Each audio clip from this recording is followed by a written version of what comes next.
So in the past, when hunters or armies, any group of people would go on some kind of expedition, more often than not, they would have a medicine man with them, a group healer or whatever it was. The people themselves had a lot more knowledge about how to heal in case they get hurt, they get cut, they get wounded. And in nature and in war and in hunting, I guess, and other outdoor activities, it is quite common to get hurt.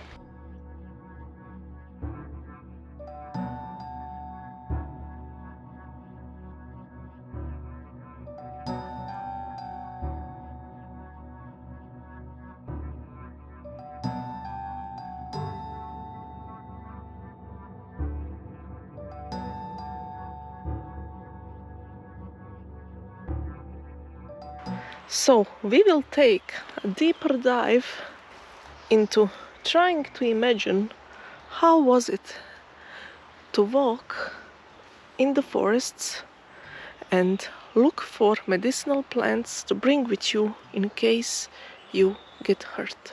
The stars of today's talk are two members of the mint family. Even though they are family, and of course just by being in the same family they are similar between themselves, there are some slight and interesting differences. We are now, as you see, surrounded by the hedge, and this is the perfect place to find many interesting plants. I even see some elderberries that I didn't get last time. Interesting. But if we look just slightly to the left, we will find a hedge woundwort. So not so long ago, maybe few hundreds of years back, and of course even much earlier than that, this was something agitated the dogs. This was a very common healing plant. Now people just walk past it, and its former glory is pretty much forgotten about.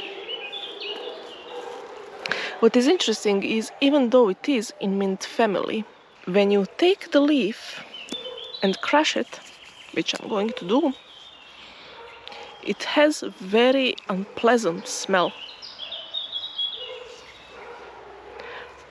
I mean, to be honest, it's not that unpleasant to me, but it is often described as a very unpleasant one. So maybe I'm just subjective. But let's say from the mint family, that minty flavor, the minty smell, it's not very much like that. It has some notes of mint, but the entire smell hits much differently. One of the great admirers of this plant was 17th century herbalist John Gerard, who actually recommended its use for various wounds and cuts. There is actually interesting story surrounding London pubs.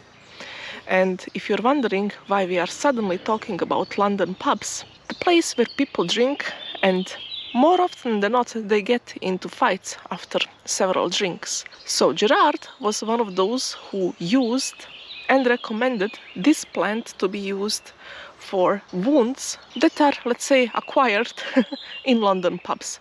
I'm sure it was also used in many other pubs around the world. So this is actually Stachys sylvatica, which is sylvatica meaning of the forest. There are two more kinds of this plant, one of them being field woundwort and another one being marsh woundwort.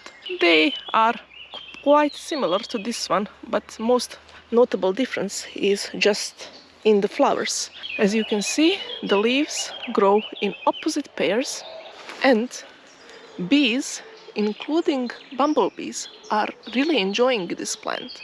So common name for this plant is also nettle woundwort.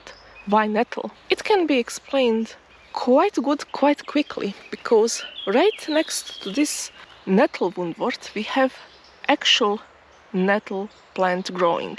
I guess this one is the male nettle plant, and if you compare the leaves, which we are going to do now, you can see that they are quite similar, almost the same Maybe the nettle one has slightly more curves on the other side, well, on one of the sides, but you see, even when we turn them around, the difference is really not that great. And to make things even more interesting, they do like the same habitats.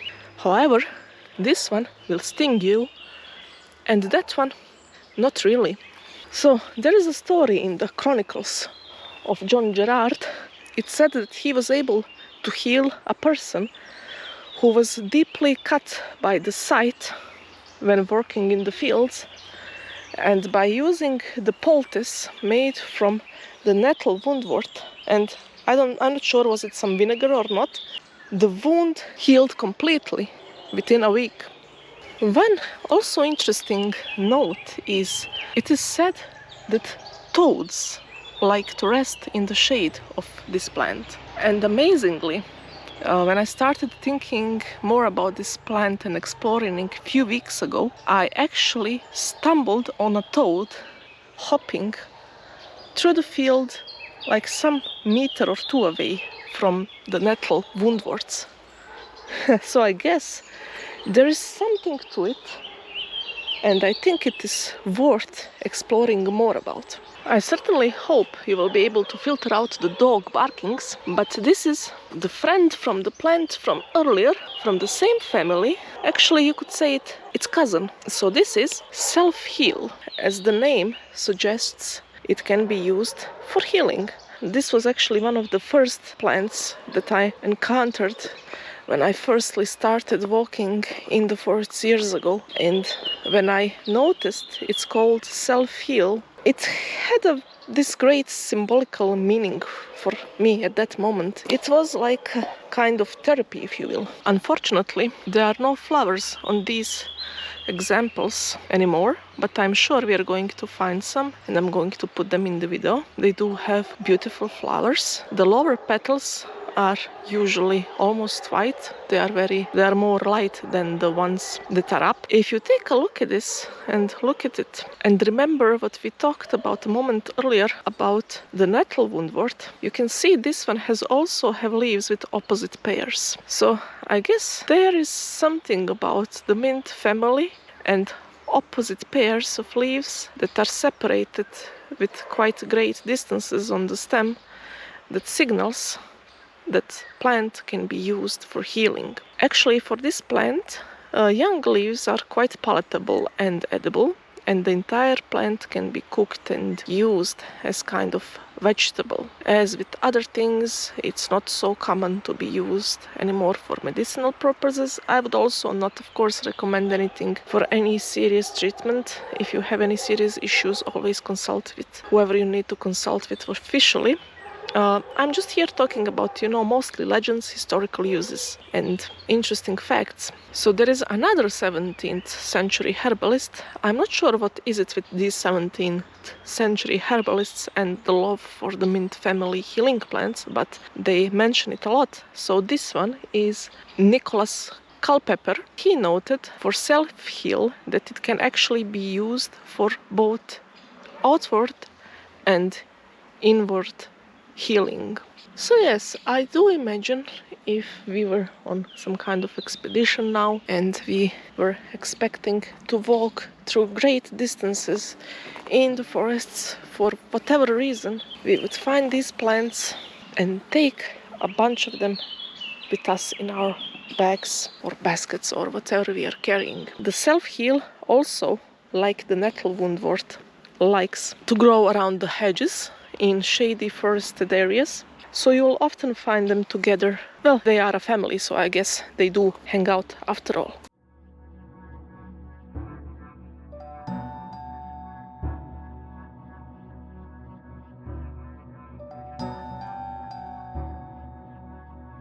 I wanted to say that it is quite sad.